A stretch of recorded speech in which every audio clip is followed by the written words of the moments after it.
हाँ, तो हेलो दोस्तों, वेलकम बैक। हम AKTU B.Tech फर्स्ट ईयर के जो एग्जामिनेशन ऑनलाइन होने वाले हैं 17 अगस्त से, उसी से रिलेटेड एमसीक्यूज देख रहे थे इंजीनियरिंग फिजिक्स से। और हमने यूनिट 1, 2, 3 और 4 को कवर कर लिया, और ये इंजीनियरिंग फिजिक्स की लास्ट यूनिट है, फाइबर ऑप्टिक्स, जिससे हम 50 क्वेश्चन लगभग देखेंगे एमसीक्यू टाइप के। वेल, इसी के साथ आज इंजीनियरिंग फिजिक्स खत्म हो जाएगी। इसके बाद नेक्स्ट वीडियो से हम बेसिक इलेक्ट्रिकल इंजीनियरिंग के ऊपर एमसीक्यूज बनाना शुरू करेंगे। तो आप चैनल को सब्सक्राइब जरूर कर लीजिए ताकि आप तक जो भी नोटिफिकेशन हो वो पहुंचता रहे। और आज इंजीनियरिंग फिजिक्स के लास्ट टॉपिक फाइबर ऑप्टिक्स को देखते हैं। चलिए वीडियो शुरू करते हैं। तो हमारा जो पहला क्वेश्चन है वो है fibre optics communication uses the phenomena of. जो हमारा फाइबर ऑप्टिक्स कम्युनिकेशन होता है वो किस फिनोमिना को यूज करता है? Deflection, total internal reflection, interference या तो पोलराइजेशन को। तो हमारा सही ऑप्शन है ऑप्शन नंबर बी, यानी टोटल इंटरनल रिफ्लेक्शन को यूज करता है फाइबर ऑप्टिक्स कम्युनिकेशन। ठीक है, नेक्स्ट है a ray of light will undergo total internal reflection if ray। अगर हम कह रहे हैं कोई लाइट हमारी टोटल इंटरनल रिफ्लेक्ट हो रही है, तो जो रे होगी वो क्या होगी? तो incident at angle, critical angle, at core clad interference. और ये चार ऑप्शन है, सही जो होगा वो होगा ऑप्शन नंबर बी, यानी incident at the angle greater than the critical angle at core clad interference. ठीक है, आप ध्यान से ऑप्शन देख लीजिए, ऑप्शन नंबर बी सही होगा। नेक्स्ट है ऑप्टिकल फाइबर मेड ऑफ। जो हमारे ऑप्टिकल फाइबर होते हैं किसके द्वारा बने होते हैं? Metallic conductor, plastic doped with metallic impurities, dielectric या तो मैग्नेटिक ऑक्साइड। तो हमारा सही ऑप्शन है ऑप्शन नंबर सी, यानी dielectric material. Okay, next question. Geometrical structure of fibre is made of. जो हमारा फाइबर होता है उसका जियोमेट्रिकल स्ट्रक्चर किसके द्वारा बना होता है? कोर, फ्लैट, आउटर जैकेट्स या ऑल ऑफ अबव। तो हमारा सही ऑप्शन है ऑल ऑफ अबव। इन चारों के द्वारा हमारा जियोमेट्रिकल स्ट्रक्चर होता है फाइबर का। Next, in optical fiber, the reflective index of core is N1 and cladding N2.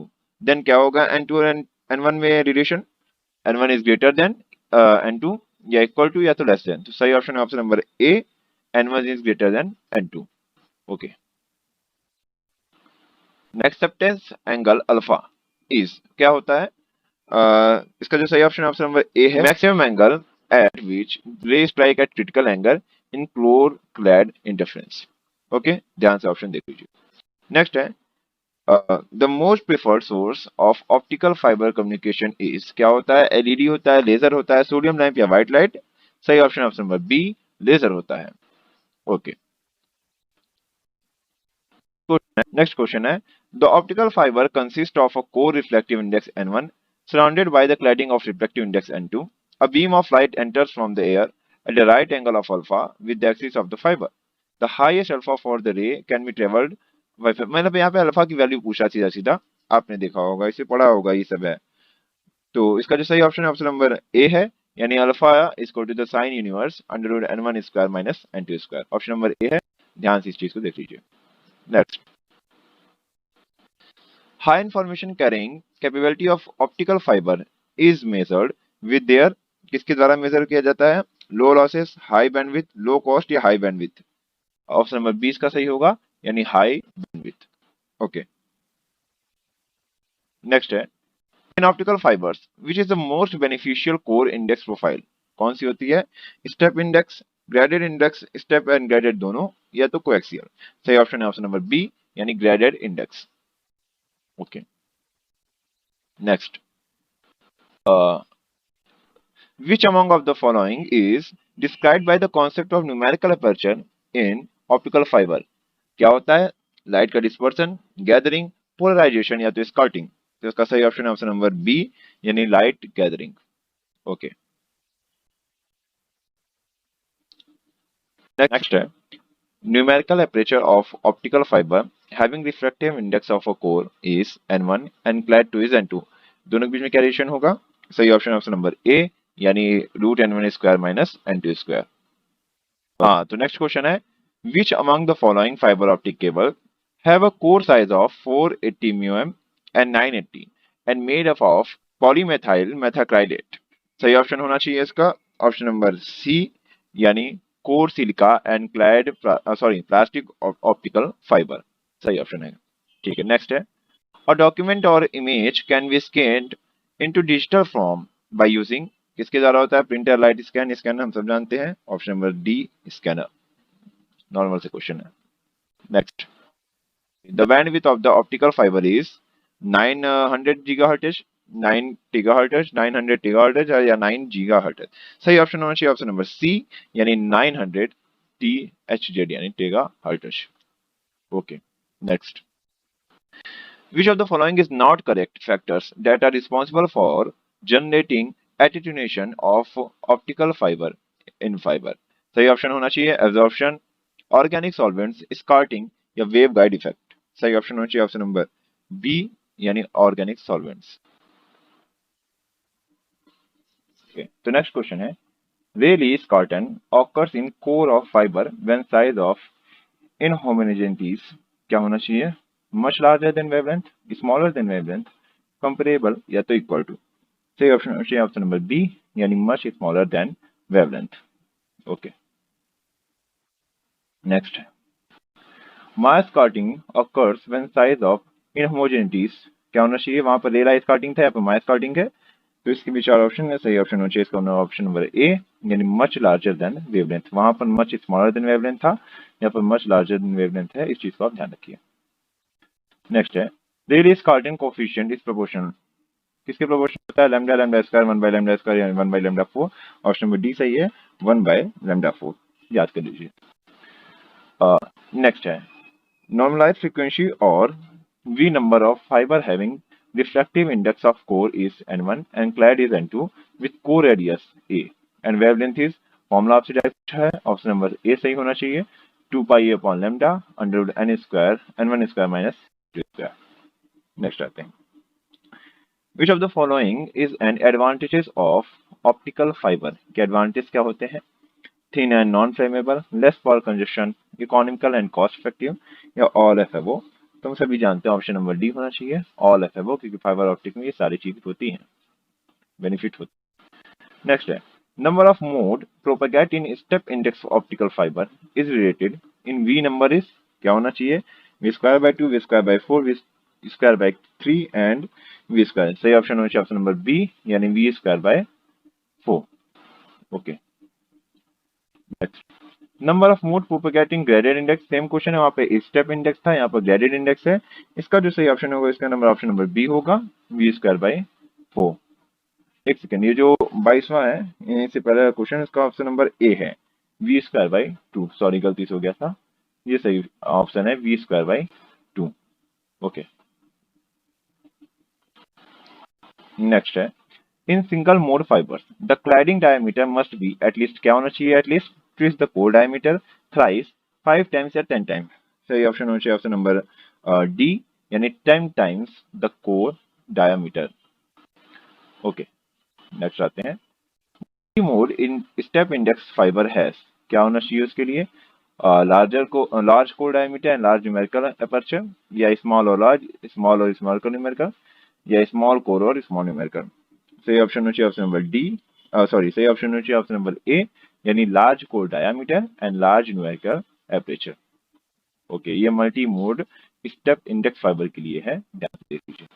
Next है, multi mode step index fibre has a large core diameter of range क्या होनी चाहिए उसके कोर डायमीटर की range, 100 से 300, 100 से 300, 10 to 30, 10 to 30। यहाँ पर ये म्यू एम है और एन एम है, इन दोनों चीज में कंफ्यूज मत होइएगा, दोनों अलग अलग चीजें हैं। ठीक है, ऑप्शन नंबर ए सही है, यानी 100 टू 300 म्यू एम। ठीक है, यहाँ पर भी आपसे देखिए आउटपुट पावर सीधा पूछा है, फॉर्मूला पूछा है, नंबर ए यहाँ पे सही होगा, यानी -10 upon L log 10 P out upon P in. देख लीजिए क्वेश्चन, ध्यान से देख लीजिए, ऑप्शन नंबर ए जो है वो होगा। ठीक है, ओके, नेक्स्ट है, if increase the numerical aperture of a fibre then the number of mode will be क्या होंगे, इंक्रीज डिक्रीज होना चाहिए या सेम होना चाहिए या तो नन ऑफ अबव होना चाहिए। तो ये ऑप्शन नंबर ए, यानी वो इंक्रीज होंगे अगर हम न्यूमेरिकल एपरेचर को इंक्रीज करें तो नंबर ऑफ मोड भी इंक्रीज हो जाएंगे, ध्यान रखिए। नेक्स्ट क्वेश्चन है, laser is the abbreviation of क्या होता है, ऑप्शन नंबर बी सही होना चाहिए, यानी light amplification by simulated emission of radiation. ध्यान से क्वेश्चन आंसर देख लीजिए। नेक्स्ट है, laser action is based on the principle of, किस प्रिंसिपल पर बेस्ड होता है, simulated absorption, spontaneous absorption, simulated emission या तो स्पॉन्टेनियस एमिशन। सही ऑप्शन होना चाहिए ऑप्शन नंबर सी, यानी stimulated emission. Okay, stimulated emission. Next है ratio of probabilities of spontaneous emission and stimulated emission is, क्या रेशियो होना चाहिए प्रोबेबिलिटीज की? Proportional to frequency v, independent to frequency v, proportional to frequency v square या proportional to frequency v cube. सही option होना चाहिए option number D, यानी proportional to frequency v cube. That is okay.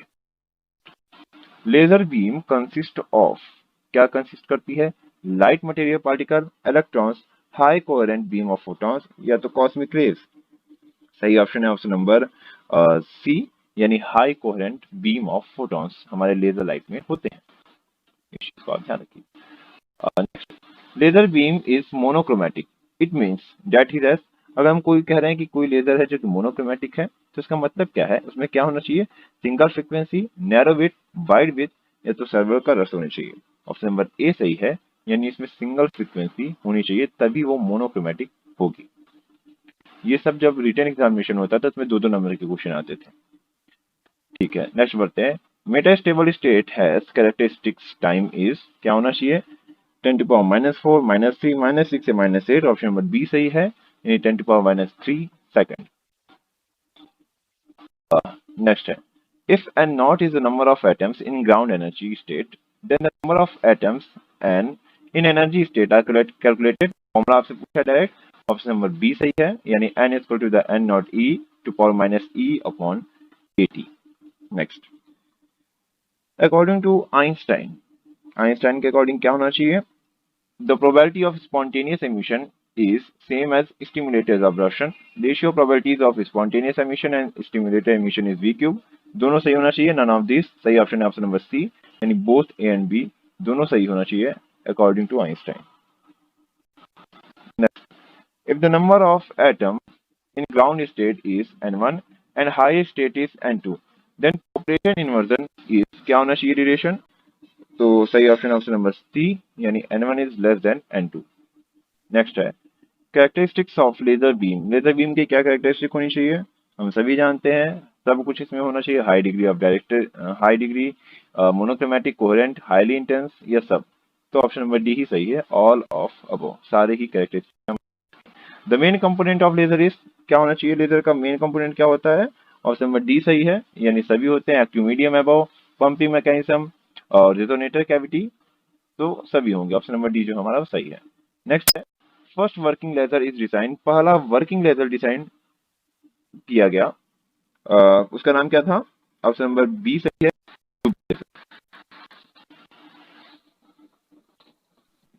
Ruby laser is, ruby laser क्या होता है? 3 level solid state laser, 2 level, 4 level या none of this.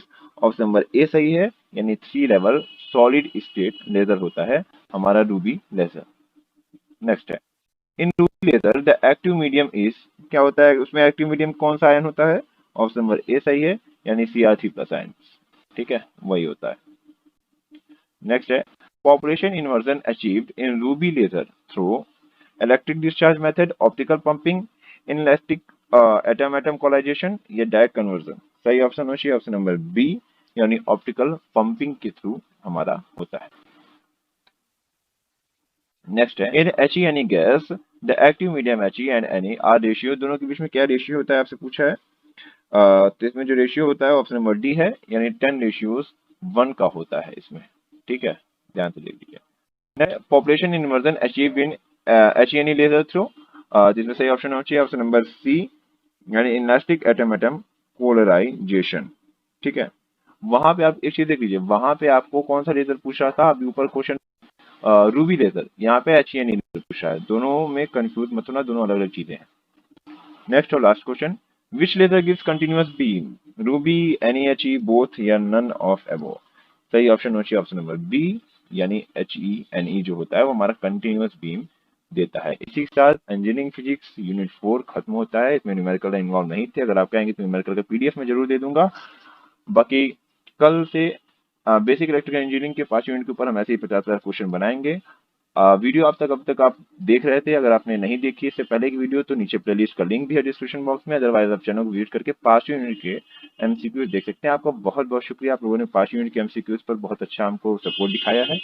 आप ऐसी वीडियोस को लाइक जरूर किया करिए और शेयर करिए अपने कॉलेज के ग्रुप के साथ, अपने फ्रेंड्स के साथ, बिकॉज ये नया चैनल है, लोगों को बिल्कुल भी नहीं पता है इस चैनल के बारे में, तो कम से कम आप शेयर करेंगे तो कुछ यूजर्स आएंगे, हमारा भी फायदा हो जाएगा, आपका भी हो जाएगा। हम ऐसे ही आपके लिए वीडियोस बनाते रहेंगे। और बाकी कल से हम बेसिक इलेक्ट्रिकल इंजीनियरिंग के ऊपर वीडियो बनाना शुरू करते हैं। ये लाइक जरूर करिए, चैनल को सब्सक्राइब जरूर कर लीजिए, क्योंकि अब डेली वीडियोस आती रहेगी, बहुत जल्दी जल्दी बनाऊंगा क्योंकि एग्जाम बहुत नजदीक आ गया है। और बाकी अगर आप कंप्यूटर साइंस इंजीनियरिंग कर रहे हैं तो डेफिनेटली ये चैनल अब आपके लिए 4 साल काम देने वाला है। और बाकी बीटेक फर्स्ट ईयर के लिए भी ये चैनल बहुत काम देने वाला है, जो अब बीटेक फर्स्ट ईयर में आएंगे उनके लिए। तो बाकी चैनल से जुड़े रहिए और मिलते हैं किसी नई वीडियो में। Thank you so much for watching, keep supporting, good bye.